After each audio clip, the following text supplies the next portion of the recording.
આ દ્રશ્યો સુરતના છે, જ્યાં કીમ અને કોસંબામાં ગેસ સિલિન્ડર ન મળતા ગ્રાહકોની લાંબી કતારો લાગી। કેટલાક ગ્રાહકોનો દાવો છે કે એક સપ્તાહથી બુકિંગ કરાવ્યું હોવા છતાં સિલિન્ડર નથી મળ્યા। ગેસ સિલિન્ડર માટે કલાકો સુધી ગેસ એજન્સી પર લાઈન લાગી છે। ભાડા ખર્ચીને આવેલા કેટલાક લોકોને ધક્કા માથે પડી રહ્યા છે। એજન્સી સંચાલકોનું કહેવું છે કે પુરવઠાની અછત અને ટ્રાન્સપોર્ટેશનમાં ખરાબ રોડ રસ્તાના કારણે મુશ્કેલીઓ પડી રહી છે। કેટલાક ગ્રાહકોએ દાવો કર્યો છે કે એચપી ગેસ એજન્સી દ્વારા લાઇનમાં ઊભા રહેવા છતાં લાગવગવાળાને ગેસ સિલિન્ડર આપી દેવામાં આવે છે, જેના કારણે તેઓને ધક્કા ખાવાનો વારો આવે છે। હું અત્યારે 10 વાગ્યાનો આવેલો છું, અડધો કલાકથી ઊભેલો છું અને હજુ વેઇટિંગમાં લાઈન ચાલુ જ છે। હવે ત્યાં ગયા પછી બી બોટલ મળશે કે નહીં એની કોઈ ગેરંટી નથી ને છેલ્લા કેટલા વખતથી આ પ્રોબ્લેમ ચાલી રહ્યો છે। લાઈનમાં ઊભા રહી તો એ લોકોને પહેલે આપો, તમારા કામવાળાને તમે ગમે ત્યારે આપી શકો છો। તો અમારે એ કહેવું છે કે લાઈનમાં ઊભા રહીને પબ્લિક જે તકલીફ બેઠે છે, તો જેવી રીતના આ રાશન કાર્ડના વિભાગ કર્યા છે દુકાનના, એવી રીતના એજન્સીનો પણ વિભાગ કરવો જોઈએ।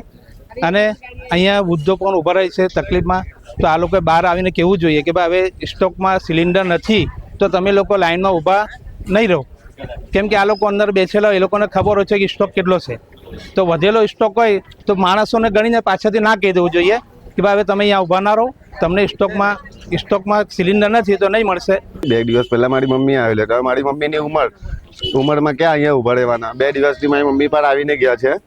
પછી મેં કાલે પણ ની મહિલો મારી મમ્મી આવીને ગયા, પછી મેં કીધું કે મેં જામ છું, એમને કોન્ટેક્ટ કરીને જ આવ્યો છું ને એમણે મને કોન્ટેક્ટમાં કીધું છે કે હા તમને મળી જશે ને અહીંયા લાઈન પર છે। મેં કહ્યું લાઈનમાં અમે બોટલ બધું નોંધાવી લીધું છે। મેં કહ્યું લાઈનમાં ઊભા રહેવા પછી અમને બોટલ મળવું જોઈએ, પછી પાછા રિટર્ન નહીં થવું જોઈએ। તમારે કોઈ અફરાતફરી કરવાની જરૂર નથી। આ ઉપરથી મેન્ટેનન્સ નથી ગેસની બોટલનો, એટલે આ પ્રોબ્લેમ આવે છે। આમાં એજન્સીનો તો કોઈ વાંક જ નથી।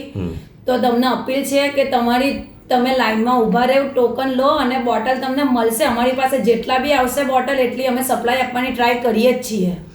જે બુકિંગ કરવામાં આવી રહ્યું એ લોકોને મળશે? હા, જે બુકિંગ કરવામાં આવ્યું છે એ લોકોને મળશે જ। મતલબ કે જે ગ્રાહકો છે તે નચીન થઈ જાય કે એ લોકો કે ફિકર કરવાની જરૂર નથી? ફિકર કરવાની જરૂર જ નથી। તમારું બુકિંગ શનિવારનું હોય તો બી અમે શનિવારના બુકિંગ પર બી બોટલ આપશું, પણ એના માટે તમારે ટોકન લેવી જરૂરી છે।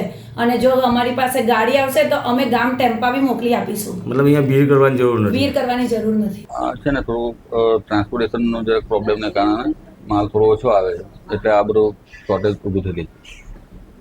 કયા કારણસર આ શોર્ટેજ ઊભી થઈ છે? માલ કેમ નથી આવતો? હવે એમાં થોડું રસ્તાના અભાવને કારણે જે પેલા જે ગાડીઓ ખડી તે થોડી લેટ પડે છે, અને એને લીધે થોડું એ સમયને એને એટલે કસ્ટમરને પેલું કેવું થાય કે ભાઈ પેનિક થઈ ગયું કે ભાઈ ગેસ નથી આવું થઈ ગયું। ખાસ કરીને હજીરાથી જ્યાંથી સપ્લાય આવે છે ત્યાં શું પરિસ્થિતિ? હા, ત્યાં પણ થોડી પરિસ્થિતિ ગેસની દિક્કત છે, કારણ કે રસ્તાઓ જે બધા થોડા ખરાબ હોવાના કારણે ત્યાં પ્લાન પર ગેસ પૂરતા એમાં આવતો નથી, અને તેને કારણે આપણે અહીંયા ગેસ નથી।